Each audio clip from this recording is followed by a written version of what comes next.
so we're going to go over how to repair a fixed retainer. So I have some real teeth mounted in stone here for demonstration purposes. I have a little bit of retainer wire lightly bonded to each of these teeth just so they stay in place for this demonstration. So what you want to do first is you make sure that the wire is intact. If you see it frayed anywhere or possibly broken, let the doctor know, and it might need to be replaced. Assuming that the wire is intact and sitting there, you want to make sure that it is passively sitting near the tooth. So what I mean by that is if it's broken loose and it's bent and touching the tooth, just have the doctor come over, and you want the doctor to bend the wire away from the tooth so that it is extremely close to the tooth but not touching. You can see slight daylight between the wire and the tooth. The reason why is because if they popped it off like a canine, for example, and it's touching against the tooth, that wire could be active, meaning that it's gently pushing on that tooth, and it will continue to push that tooth until it is passive again. And you don't want that to happen. You don't want to move the teeth. And so you want it sitting there so that you can see slight daylight between the tooth and the wire, but it's really close to the tooth, so that you can keep your pad of composite minimal in size, but that you know the wire isn't actively pushing on the tooth. So that's the first step. So once you're sure of that, next what you do is you clean all of the composite off of the tooth that you can possibly get at, being careful not to hit the wire, because again, you don't want to fray that wire or cut that wire. So once you've gotten there, then you etch the tooth. So you'll just get a drop of etch liquid, literally one drop. If you could get a half a drop, that's how much you want. So you get everywhere etched that is going to need composite to stick to it. So you rub this on there everywhere, and then you let it sit for about 30 seconds to a minute, and then you rinse it very, very well. Now, while you're doing this, you want to make sure that their lips aren't up against the teeth, so you'll take a cotton roll and you'll put between the lips and the teeth so that saliva doesn't come from their lip and get around the tooth like that. You want these totally isolated. And so you'll etch this for about 30 seconds to a minute, and then you'll give it a good rinse with water, with spray, water, and air, so that it sprays it off really good for about 10 seconds per tooth, and then you'll air dry it really well. Then you swap out those cotton rolls for dry ones, keeping the teeth completely bone dry the whole time. And you may need to keep a mirror between their tongue and the teeth, and between their salivary duct and the floor of their mouth and the teeth, because when they swallow, that can shoot saliva onto the teeth, and you just want to keep these saliva free. So I'll rinse these in the sink, but that's how you'll rinse them in the mouth, and just get them bone dry, swap out the wet cotton rolls for dry ones, and then you'll go on to adding your composite. So once you've rinsed and dried these teeth, you'll see that they take on a chalky appearance, and that's what you want. You want them to look chalky. If they don't look chalky, or they look chalky in certain spots and not in others, you either have composite left on the tooth, or there's plaque or something on there that you got to clean off, or calculus, and then re-etch for 15 seconds more so that it's all nice and chalky, and that way you know the composite will stick well. So you get them super bone dry, and then you take your primer. So you can either use any kind of primer. You can use a lollipop in our office or one of the standalone primers. But you'll get this bent like that at a little bit of an angle. It's easier to work with. And then you'll get your primer on there good. Everywhere that you want composite to stick, you want primer. So you don't want primer running between the teeth, because you don't want your composite to go between the teeth. So you'll get them primed up good like that. You'll air dry them for 3 to 5 seconds or so, and then you'll hit it with the light to cure it.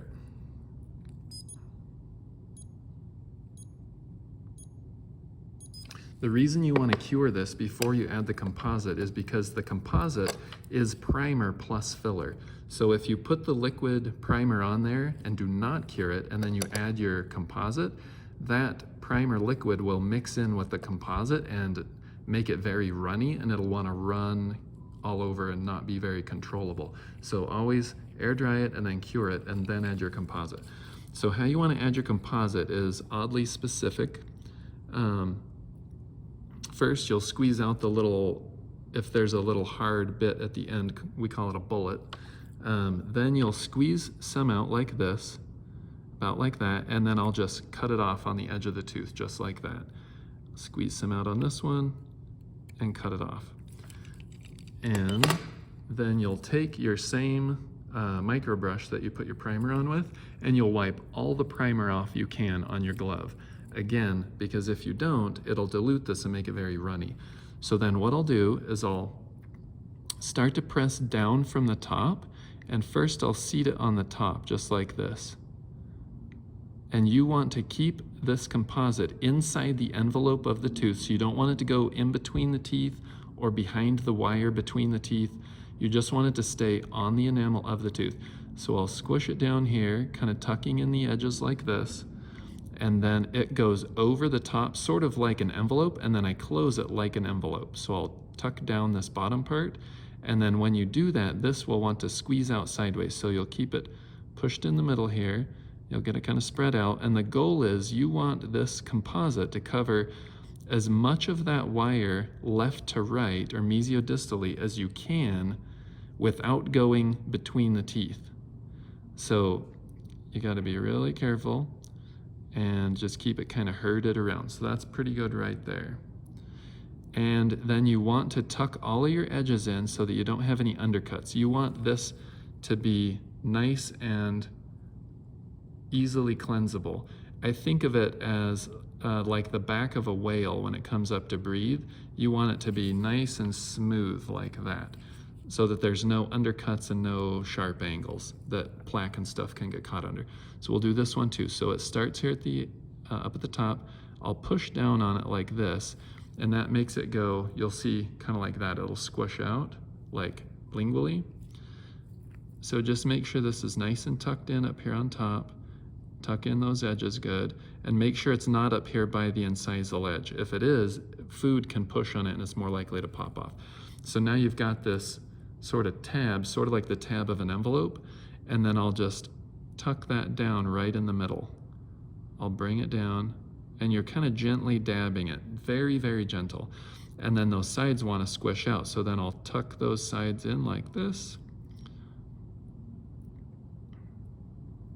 And then I'll make sure that all the edges are nice and tucked in, so there's no place for food and plaque and crud to get caught. Make sure it's easily cleansable.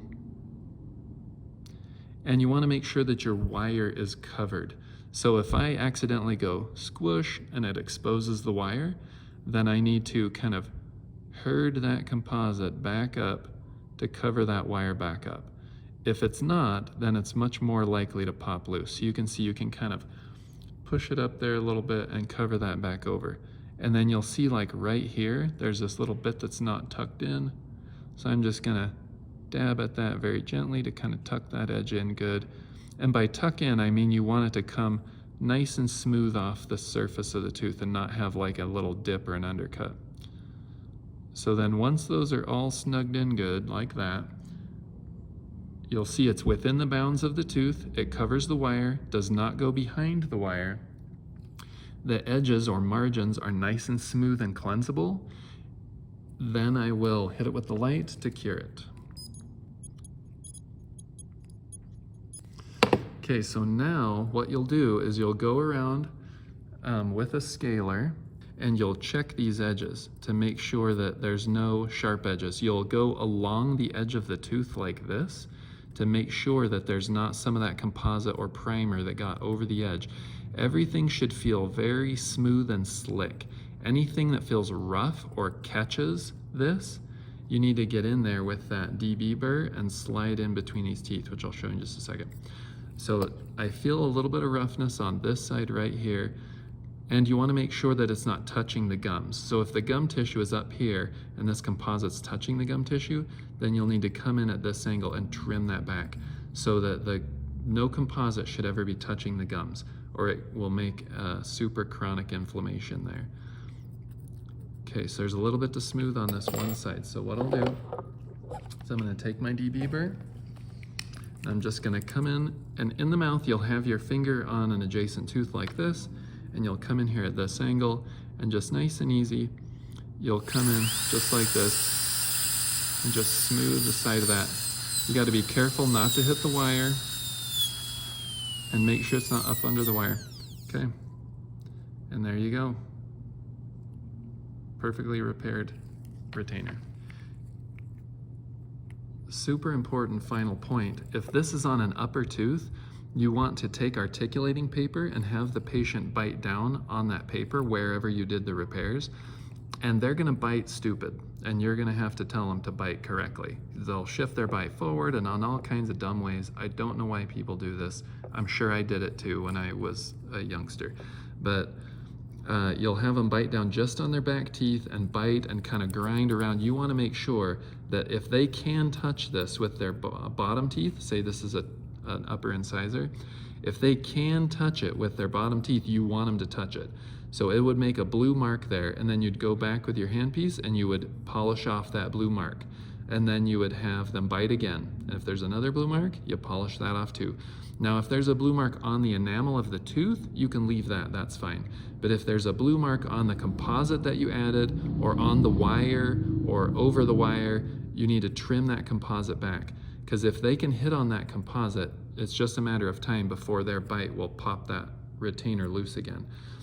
So keep it within the bounds of the tooth, make sure that the emergence profile around the edge is nice and cleansable and smooth, and make sure that they're not hitting on the composite anywhere.